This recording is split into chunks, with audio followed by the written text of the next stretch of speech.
দাজ্জালের নাম তো আপনারা শুনেছেন। ভয়ঙ্কর ডেঞ্জারাস একটা ক্যারেক্টার। পৃথিবীর শুরু থেকে শেষ পর্যন্ত এর চেয়ে বড় ফিতনা আসেনি, আসবেও না। দাজ্জালের ফিতনা। সে তার এক চোখ থাকবে, আরেক চোখ এরকম বন্ধ থাকবে। এখানে লেখা থাকবে কাফারা। কোনোভাবেই তাকে দমানো যাবে না, হত্যা করা যাবে না। আল্লাহ নবী ঈসা আলাইহিস সালাম তাকে হত্যা করবেন। দাজ্জাল আমাদেরকে যে সমস্ত জিনিস দিয়ে ফিতনায় ফেলবে, ওই ফিতনাগুলোর সলিউশন আল্লাহ তাআলা সূরা কাহফের ভিতরে রেখে দিয়েছেন। দাজ্জাল চারটা জিনিস দিয়ে আমাদেরকে ফিতনায় ফেলবে। দ্যাটস ট্রায়াল অফ ফেথ, এক নাম্বার।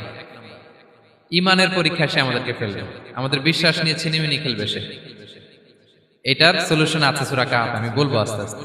দুই নম্বরে দাজ্জাল আমাদেরকে ফিতনায় ফেলবে দ্য ট্রায়াল অফ ওয়েলথ, সম্পদ দিয়ে সে আমাদেরকে ফিতনায় ফেলবে। তিন নম্বর দ্য ট্রায়াল অফ নলেজ, জ্ঞান দিয়ে সে আমাদেরকে ফিতনায় ফেলবে। চার নম্বর দ্য ট্রায়াল অফ পাওয়ার, ক্ষমতা দিয়ে সে আমাদেরকে ফিতনায় ফেলবে। দাজ্জাল চারটা জিনিস দিয়ে আমাদেরকে পরীক্ষায় ফেলবে। কয়টা? এক হচ্ছে ঈমানি পরীক্ষা, দুই হচ্ছে সম্পদ দিয়ে পরীক্ষা, তিন হচ্ছে জ্ঞান দিয়ে পরীক্ষা, চার হচ্ছে ক্ষমতা দিয়ে পরীক্ষা।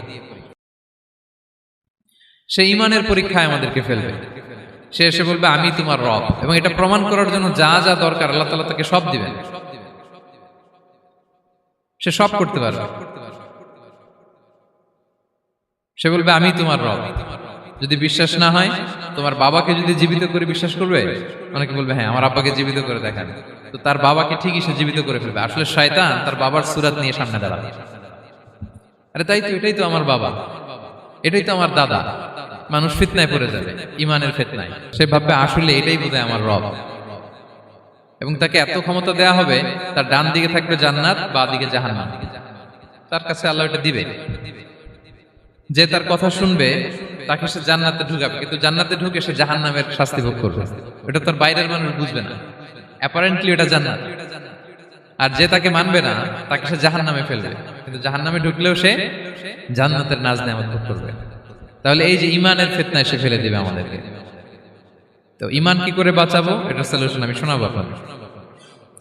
দুই নম্বরে সে আমাদেরকে সম্পদ দিয়ে ফিতনায় ফেলবে। যার যা লাগবে সে তাই দিতে পারবে, যা লাগবে।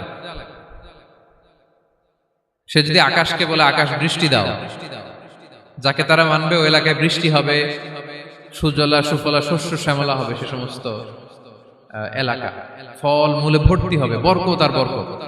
আর যে এলাকার লোকেরা, জনপদের লোকেরা তাকে মানবে না, সে বলবে ওখানে বৃষ্টি হবে না, হবেও না।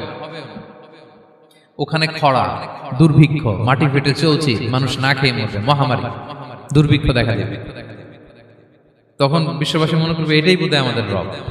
তার মানে সম্পদ দিয়ে ফিতনায় ফেলে দিবে। তিন নম্বর হচ্ছে নলেজ, তার জ্ঞানের কাছে গোটা বিশ্ব হার মানবে। পূর্বের পরের যত জ্ঞান আছে সব আল্লাহ তাকে দিবে। ইলমুল আউয়ালিন ওয়াল আখিরিন, এমন কোন প্রশ্ন নেই যেটা দিয়ে তাকে আটকানো যায়। যাই জিজ্ঞেস করবেন সব জানতা, সব বলে দেয়। ভবিষ্যৎবাণী বলে দিবে, বলবে আগামীকাল ওইখানে অমুক দেশে বোমা বিস্ফোরণ হবে, হবে ওইখানে, ওখানে দুর্ভিক্ষ হবে, হবে, ভূমিকম্প হবে, হবে। সে যা বলবে তাই হবে। তার জ্ঞানের এই বহর দেখে মানুষ ফিতনায় পড়ে যাবে। চার নম্বর হচ্ছে দ্য ট্রায়াল অফ পাওয়ার, ক্ষমতা। তার ক্ষমতার সামনে সবকিছু একেবারে ছিন্ন বিচ্ছিন্ন হয়ে যাবে, এত ক্ষমতা হবে তার। সে যেমনটি বলবে তেমনটি করতে হবে। বাতাসের চেয়ে দ্রুত বেগে সে এক দেশ থেকে আরেক দেশে চলে যাবে। তো তার এই সমস্ত অলৌকিক ক্ষমতা দেখে মানুষ ফিতনায় পড়ে যাবে। সম্পদের ফিতনা, কিভাবে বাঁচবেন? একজন বাগানওয়ালার ঘটনা বলেছে। দুজন বন্ধু, একজন একটু গরিব, সে বিশ্বাসী, আরেকজন ধনী, সে অবিশ্বাসী। তাকে আল্লাহ তাআলা বিশাল বড় খেজুরের বাগান আর আঙ্গুরের বাগান দিয়েছেন, বিশাল বড়, অনেক বড় বিজনেস ম্যাগনেট। তো এই সম্পদের অহংকার সে করত। সে প্রায় তার গরিব বন্ধুকে বলতো যে তোর চেয়ে আমার সম্পদও বেশি, সন্তানও বেশি, জনবল বেশি, লোকবল বেশি, অর্থবল বেশি, সব বেশি। অহংকারে তার পা মাটিতে পড়তো না।